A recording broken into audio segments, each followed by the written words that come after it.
প্রায় ৩০০ বছরেরও বেশি পুরনো এই সিঙ্গারন বুড়িকালী মন্দির। এখানে কিন্তু কোনো রকম কোনো শিলামূর্তিতে পুজো করা হতো না। এখানে পুজো করা হতো ঠাকুরের বেদিতে এবং ফটোতে। এত বছর পরে হঠাৎ করে পরিকল্পনা করা হয়েছে শিলামূর্তি প্রতিষ্ঠিত করবার। চলো তাহলে জেনে নেওয়া যাক শিলামূর্তি প্রতিষ্ঠিত করার পরিকল্পনাটা কেন করা হয়েছে, তার আসল কারণটা কি। আসল কারণটা হচ্ছে এটাই, এখানকার এক ব্যক্তিকে মা স্বপ্নে দেখা দিয়েছিলেন এবং বলেছিলেন যে এখানে যেন শিলামূর্তি প্রতিষ্ঠিত করা হয়। শুধু একদিন নয়, দীর্ঘদিন ধরে তিনি স্বপ্ন দেখছিলেন মাকে, তাই তিনি এখানে শিলামূর্তিটা দিয়েছেন এবং সেই সূত্রে শিলামূর্তি প্রতিষ্ঠিত করার পরিকল্পনা করা হয়েছে। ৩ দিন ধরে চলছে পুজো পাঠ। আজকে কিন্তু শিলামূর্তি প্রতিষ্ঠিত করবার দিন। এখন পুজো শুরু হয়ে গেছে। এদিকে বানাচ্ছে ঠাকুরের জন্য ভোগ, ভোগে রয়েছে পায়েস। এইভাবে মাটির হাঁড়িতে করে বানাতে হয় এবং কাঠের চুলোই বানাতে হবে এটা।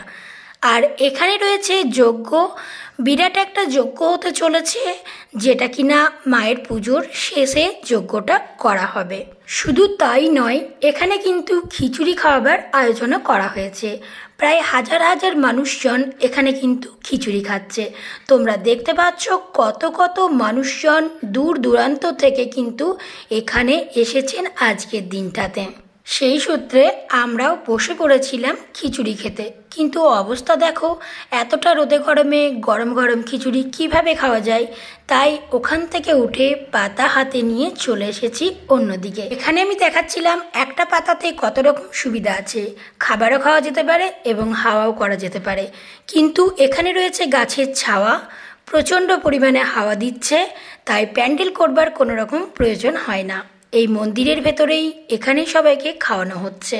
ঠাকুরের মন্দিরে মাটিতে বসে এইভাবে শালপাতায় যে খিচুড়িটা দেয় ঠাকুরের প্রসাদ, এটা খাওয়া কিন্তু সত্যি একটা ভাগ্যের ব্যাপার, যেটা কিনা সবার হয়ে ওঠে না সব সময়। এখানে দিয়েছে গরম গরম খিচুড়ি, কুমড়ো সবজি, আমড়ার চাটনি আর দিয়েছে পায়েস। এই যে ঠাকুরের প্রসাদটা, এটা কিন্তু শুধু খাবার নয়, এটা হচ্ছে অমৃতের সমান। হাজার হাজার মানুষ কিন্তু এখানে খিচুড়ি খাচ্ছে। এত এত লোকের আয়োজন করা হয়েছে, এটা কিন্তু সহজ ব্যাপার নয়। সব কিছু ঠাকুরের ইচ্ছাতেই কিন্তু হয়। খাবার শেষে পাতাটাকে হাতে তুলে নিতে হচ্ছে প্রত্যেক মানুষকে এবং বাইরে গিয়ে ফেলতে হবে সেটা। তোমরা কে কে এসেছিলে খিচুড়ি খেতে কমেন্টে কিন্তু অবশ্যই জানিও। এখন হতে চলেছে বিরাট যজ্ঞ, চলো তোমাদেরকে সেটাই দেখাই। এখানে রয়েছে যজ্ঞর জন্য কাঠ, বালি, সমস্ত রকম আয়োজন। আর এইদিকে আমার একজন ফলোয়ার্সের সঙ্গে দেখা হয়ে গেল। উনি কিনা আমার ভিডিও নিয়মিত দেখে এবং কমেন্ট করে, লাইক করে। সব থেকে বড় পাওনা হচ্ছে এই যে বলছে তোমার ভিডিও দেখি খুব ভালো লাগে, এটাই আমাদের কাছে সব থেকে বড় পাওনা। এই যে তোমরা সুন্দর সুন্দর কমেন্ট করো, তার জন্য তোমাদেরকে জানাই অসংখ্য ধন্যবাদ। এইভাবেই পাশে থেকো সবসময়। এখন শুরু হয়েছে মহাযজ্ঞ। ঠাকুরের প্রাণ প্রতিষ্ঠা করা কিন্তু অতটাও সহজ ব্যাপার নয়। এখন বাজে বেলা 3:30-এর কাছাকাছি। পুরোহিত মশাইরা কিছু না খেয়ে দিয়েই পুজো করছেন এবং জল পর্যন্ত গ্রহণ করেননি। পুরো নিষ্ঠাভাবে সুন্দর করে মন্ত্র পড়ে পুজো পাঠ করতে হয়। এখান থেকে ঠাকুরের মূর্তিটা তোমাদেরকে সরাসরি দেখাচ্ছি, তোমরা নিশ্চয়ই দেখতেই পাচ্ছ। এখানে এখন মাটির হোলাতে করে দুধ চাপানো হয়েছে। এটা একটা নিয়ম আছে, এই দুধটা কিন্তু উতলে পড়তে হবে ফুটে যাবার পর।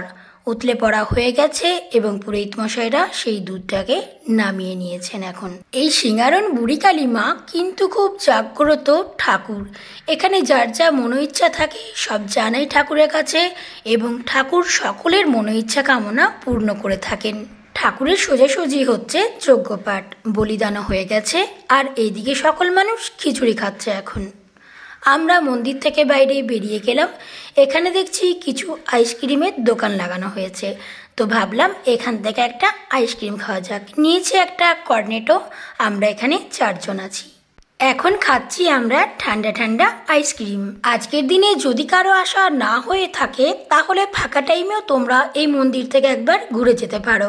আর হ্যাঁ, শনি মঙ্গলবার কিন্তু ভিড় থাকে প্রচণ্ড, যেহেতু সেদিন মায়ের পুজোর দিন।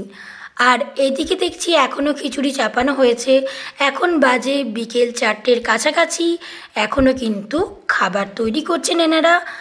ও জিজ্ঞেস করলো কতজন লোক খেয়েছে। এখনও অবধি 4000 লোকজন খেয়ে নিয়েছে, আরও লোকজন এখন ওয়েট করছে, তাদের জন্য খিচুড়ি বানানো হচ্ছে। চলো তাহলে, ভিডিওটা ছিল জাস্ট এই পর্যন্ত। টাটা।